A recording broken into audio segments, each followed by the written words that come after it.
3DO. Heroes of Might and Magic 3, beating the map all for one in just 5 days on King difficulty. Yes, it's possible. We need to start with Dungeon, with Gunner for his logistics specialty and Sulfur as a bonus. The 2 computer players need to be as Necropolis. And we can begin. It's very important here that we play it exactly as it should be played, so we are making it possible. First of all, Gunner leaves only his harpies and collects all the resources, grabs advanced logistics, crystals from the campfire. Then we hire Darkstorm, who leaves the harpies for Gunner and goes on to take on the Guardians of the Ore Mine.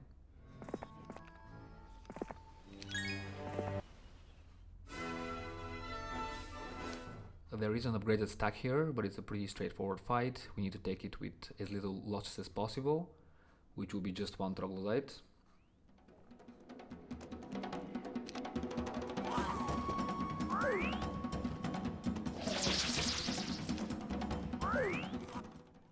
There we have it, and now he has to reach the treasure chest to get the gold so we can afford upgrading the harpies.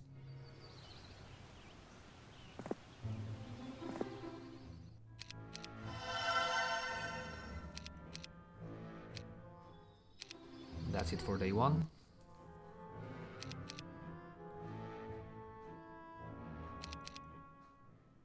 Now it's very important we grab the ore so we can afford a citadel later on. Now Gunner gives everything to Darkstorm, so he takes on the garrison fight. And now actually casting Stone Skin is very important so that the harpies are not targeted by the elves. And a really cool ability here is to disable the strike and return of the harpies so they block the shooters. This fight once again needs to be taken in a very specific way, that's why I attack here with the troglodytes as well. I need to have specific losses after it.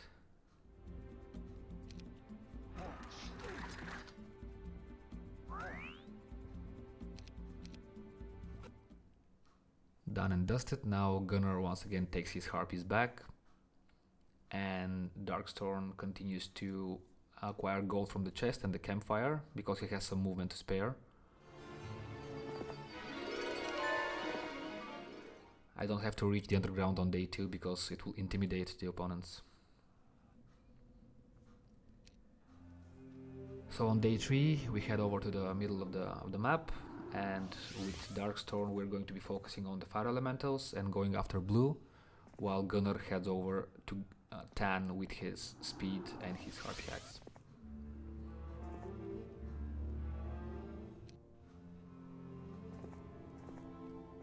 Continues venturing forward, takes this resource.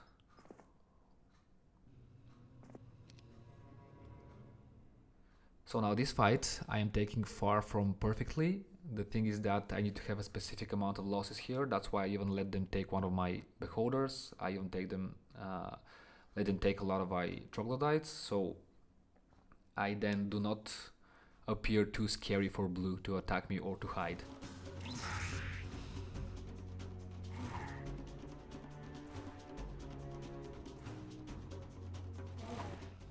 It's even a little bit frustrating watching myself take this fight the way I take it, just for the sake of the losses.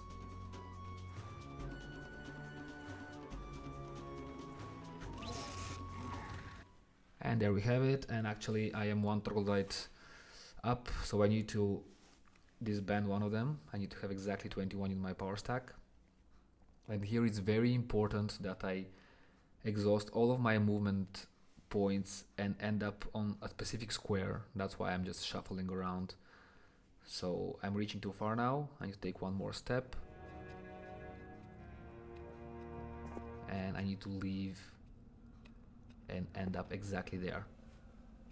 It's really important so that blue does not have enough movement speed to reach me and attack me. And there you have it. He almost reached me but couldn't quite do so. This fight is once again very straightforward. It's a lot of kiting involved.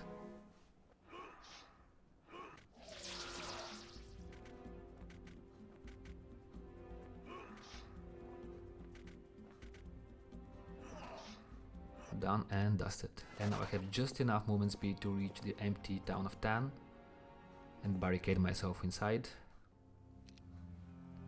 And same goes for Darkstorm with blue. The garrison is open. I can just stroll into his unguarded Necropolis town. I buy the citadel thanks to the ore I acquired earlier on day 2. And yeah, there you have it. And now I also exchange some resources to have enough gold for Gunner to buy a spellbook in the underground town.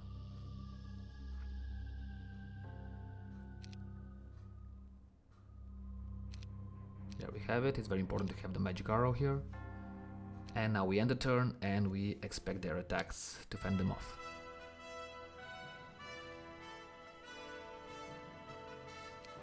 With this setup, blue is completely hopeless against his citadel in his own town, so the fight is very straightforward, very easy. I'll just let you know how it unfolds.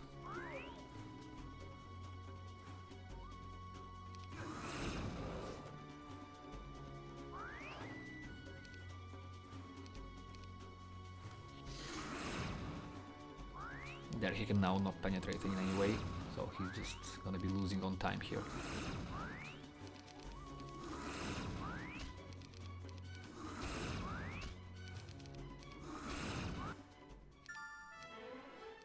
And I have the exact same fate in store for his remaining champions here. All of them lose to my citadel, and blue is vanquished. Off to Tan. So here it's really important to take the fight with as little losses as possible, because there will be a second fight coming after this one, which will be a tougher one. I get a very lucky morale here.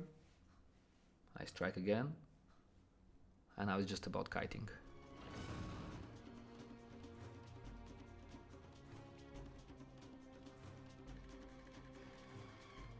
So now the whites will reach me no matter what I do, but I need to make sure that the skeletons and the Walking Dead don't. And I don't want to exhaust all of my mana points here, so I have some left over for the next fight.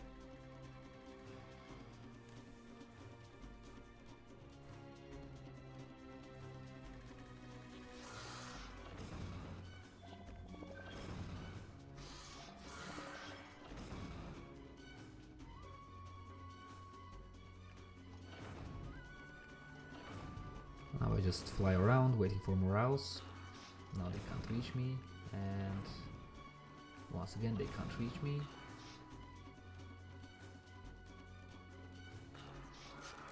And there we have it.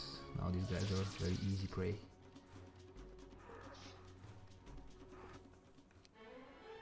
I get the offense, and now the second fight actually also involves vampires, so it's a bit harder.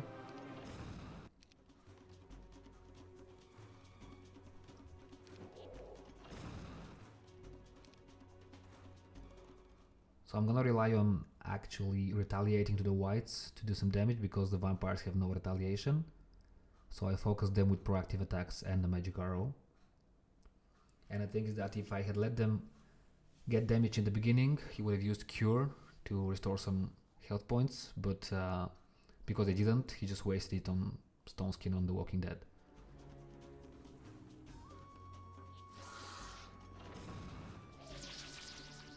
And now it's all about waiting for the morales to deal with these slow undead creatures.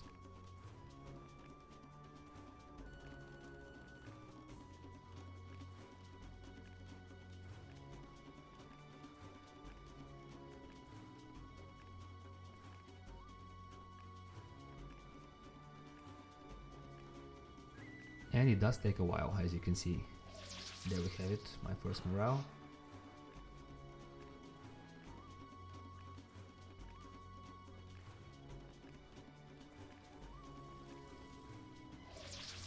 One more, and you take care of the skeletons first, because afterwards the Walking Dead are easily kiteable without morales as well.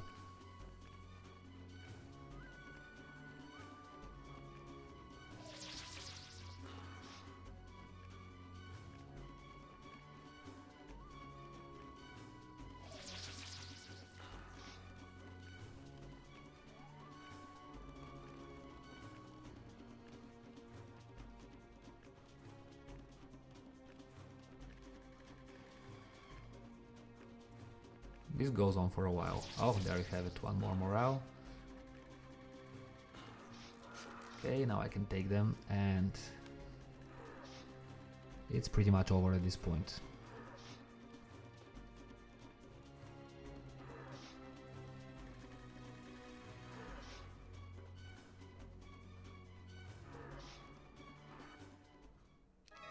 And that's it.